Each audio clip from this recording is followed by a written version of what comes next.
Hi friends, ఈరోజైతే మా ఇంట్లో నవమి పూజ అయితే చేసుకున్నాము.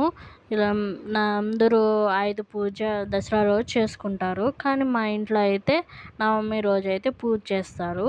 ఎందుకంటే మా వాళ్ళు చేసేది బంగారు పని చేసే వాళ్ళందరూ నవమి రోజే పూజ చేస్తారంట. అందుకని నవమి రోజే చేసుకున్నాం మేము కూడా.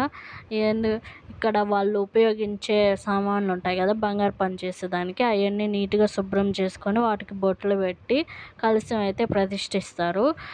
ప్రతిష్ఠించి దానికైతే పూజ చేసుకుంటారు. మేము అంతకుముందంతా కలశం వరకే పెట్టి పూజ చేసేవాళ్ళం, కానీ 3 years నుంచి అయితే లక్ష్మీదేవిని కూడా పెట్టి అలంకరించి కలశం పెట్టి పూజ అయితే చేస్తున్నాము.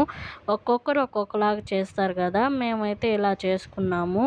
మీ ఇంట్లో మీరు పూజ ఎలా చేసుకున్నారో కామెంట్ చేయండి. ఈ వీడియో కానీ నచ్చినట్లయితే లైక్ చేయండి. Bye friends.